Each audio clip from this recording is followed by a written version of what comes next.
Hi అండి అందరికీ welcome to నాచిని లోకం. ఈ రోజైతే ఎంతో గుమగుమలాడే రుచికరమైన కోడిగుడ్డు పులుసునైతే ఎలా చేయాలో నా స్టైల్లో చూపిస్తున్నాను. అందరూ చేసేదే కానీ కొద్దిగా డిఫరెంట్గా చూపించాలని అయితే ట్రై చేస్తున్నాను. అందుకు గాను ఇక్కడైతే నేను ఎగ్స్ని ఇలా బాయిల్డ్ చేసి పక్కనైతే పెట్టుకున్నాను.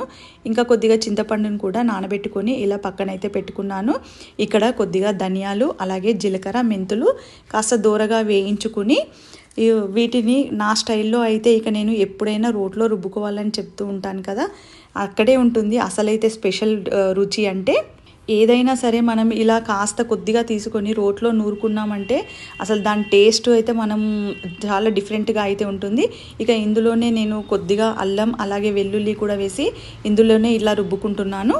ఎప్పుడైనా మనం మిక్సీ వేసిన దానికి అలాగే రోట్లో నూరుకున్న దానికి అయితే చాలా తేడా ఉంటుంది. అందుకు చెప్పాలంటే ఇది మసాలా కారం అని కూడా అనవచ్చు. దీన్నే మసాలా గుడ్డు కారం అని కూడా అంటారు.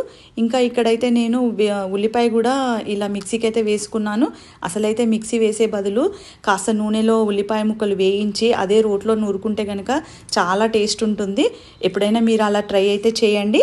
ఇక్కడ వేడెక్కిన నూనెలో అయితే ఉల్లిపాయ ముక్కలు మనము మిక్సీ వేసుకున్నవి చాలా వేయించుకోవాలి, లేదంటే పచ్చివాసన అయితే ఉంటుంది. అలా ఉండకూడదంటే నూనెలో ఫస్ట్ అయితే దీన్ని బాగా దూరగా వేయించుకున్నాక మనం ముందుగా రోట్లో నూరి పెట్టుకున్న అల్లం వెల్లుల్లి ధనియాలు మిశ్రమం ఉంటుంది కదా, దాన్నైతే ప్యాన్లో వేసేసుకుని అందులోనే కాస్త ఉప్పు కారం అలాగే గరం మసాలా పొడి ఇంకా కొబ్బరి పొడి కూడా వేసి బాగా దూరగా వేయించాలి. మనం వీటిని వేయిస్తున్నప్పుడే మనకు ఆ టేస్ట్ స్మెల్ అయితే బయటకు కూడా అర్థమైపోతుంది అందరికీ, వీళ్ళ ఇంట్లో ఏదో స్పెషల్ వంటకం ఉంది అని అయితే. ఇంకా కొబ్బరి కూడా అయితే స్టవ్ మీద మనం కాల్చి కాస్త వేడి చేసి దాన్ని పౌడర్ చేసుకున్నా కూడా దాంతో కూడా టేస్ట్ చేంజ్ అవుతుంది, బాగుంటుంది టేస్ట్ అయితే. ఇంకా ఇక్కడ నేను చింతపండు పక్కన నానబెట్టి పెట్టుకున్నాను కదా, దాని రసం అయితే ఇలా తీసుకొని మనకు కావాల్సినంత తీసుకొని ఇలా వాటర్ అయితే యాడ్ చేసుకొని కొద్దిగా మరగనివ్వాలి. ఇలా మరుగుతున్న దాంట్లో ఇలా ఎగ్ అయితే మనం ఎగ్స్ని ఇలా ఘాట్లు పెట్టుకొని ఈ మరుగుతున్న పులుసులో అయితే వేసుకోవాలి. అసలైతే ఇక్కడే మనము ఎగ్స్ని బాయిల్ చేసుకునేటప్పుడే కాస్త మరీ ఎక్కువసేపు కాకుండా కొద్దిగా లైట్గానే బాయిల్ చేసుకోవాలి. ఎందుకంటే మనము ఈ మరుగుతున్న పులుసులో వేసి ఇంకా దాన్ని కాస్త మరిగిస్తాం కదా, ఇక్కడ మనము ఎక్కువ మరిగించడం వల్ల కూడా గుడ్డు టేస్ట్ చేంజ్ కాకుండా కొద్దిగా దగ్గరుండి దీన్ని అయితే చూసుకోవాలి.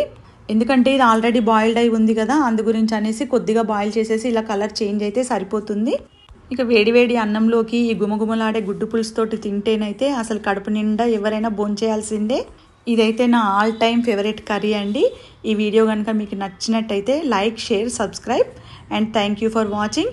ఈ రెసిపీ అయితే మీరు ట్రై చేసి ఎలా ఉందో నాకు కామెంట్ కూడా చేయండి. Thank you for watching.